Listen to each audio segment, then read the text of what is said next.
Okay, once I have the terminal up and running, this is going to allow me to install packages, basically bundles of code that will allow me to run frameworks that will help me write and build software programs, which is great timing because I was asking my buddy Sahil about what he uses, and he just texted me, what happens if you run this command in terminal, npx create next app at latest. And so I ran it in there, and I'll show you what it did the first time. It looks like it's actually going to work now, which is interesting. But what I want to do is show you what happened the first time. All right, let's just say, okay, so okay to proceed. So when you see that prompt, you give it a yes, give it an enter, and go for it. What is your project named? My app.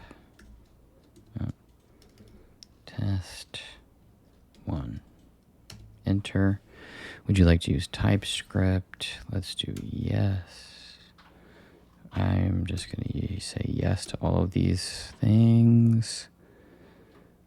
Let's just say no. Yes.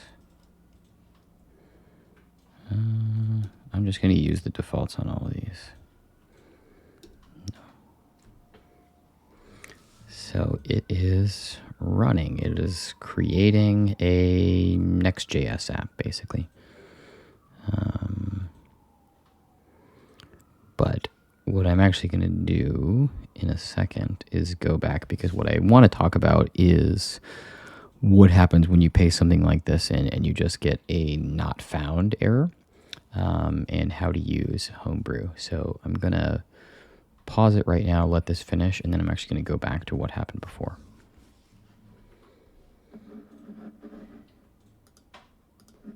Okay, so that took a little while to install, but what I want to do is scroll back up beforehand to the first time that I put it in, which was up here.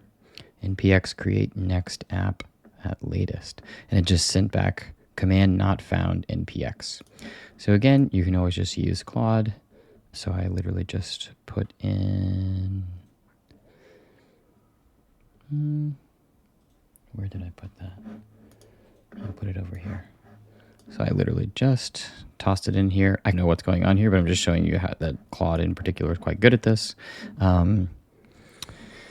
Let me help you resolve the npx command not found. This error occurs when your system can't locate the npx command, which is a package runner tool that comes bundled with npm, which is Node Package Manager. So Node.js is one of the foundational languages. You're probably going to be working in something like Node, Python, PHP, or Ruby. That's a kind of like base layer language that you're working in, or I'm not even sure if languages. I think those are all languages, but anyway, usually something is downstream of that. So if you might be working in PHP, which then you might be working in Laravel or something like that. You might be writing in Ruby and then working on Rails. You might be writing basically JavaScript using Node and Node.js and Next.js and all that kind of stuff. That's all kind of part of that ecosystem. And then Python is on its own, and it's got Django and Flask and other things like that. But anyway, npx, Node Package Manager, this is all part of that Node JavaScript ecosystem. And what you want to do is, so it's giving you this information saying, hey, npx is not found. Npx is like a derivative. So first you want to see if you have Node installed, and then you want to see if you have Node Package Manager, npm installed. So something you can do to check if something exists in terminal is to run this anything -version. So it'll just say, if you have it installed, it'll just tell you what version you have. And if you don't have it installed, it will say command not found. And that's what happens. So if you can go back here, you can see, where did I do that? npx command not found. I did node-version command not found node. So I don't have Node installed on this machine. And then it tells you for Mac OS X using Homebrew. So this is what I wanted to talk about, is Homebrew. I actually asked recently, so Homebrew is still not pre-installed on Mac OS.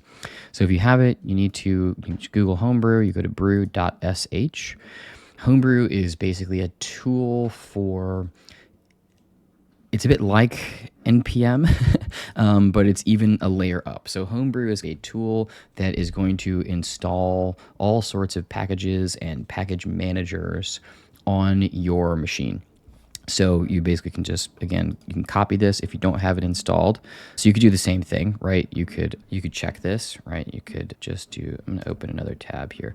So one thing, you can do Command T and open a separate tab. So these work the same way. So brew-version, right? So if you don't have Homebrew installed, if you have Homebrew installed, you'll get that. If you don't have it installed, then you come here to brew.sh, you just copy that, and you paste that in and hit enter, and it's going to install Homebrew for you. And then Brew, again, is like a way to manage and install all sorts of stuff you need.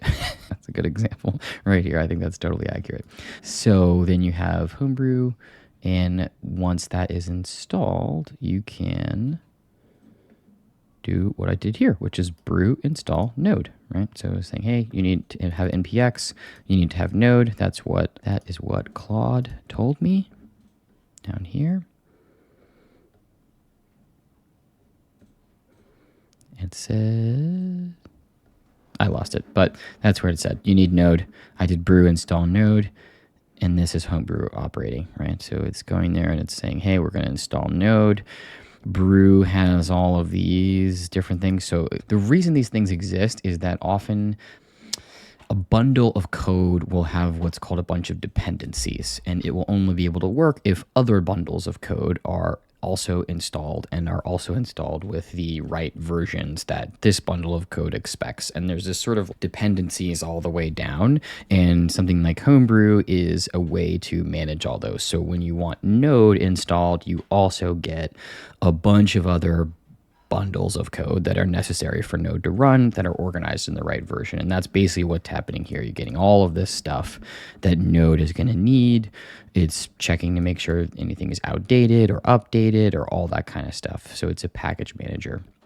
And then NPM is basically a very similar type of thing, but only for the kind of Node.js universe, right? But that's what we're trying to get here.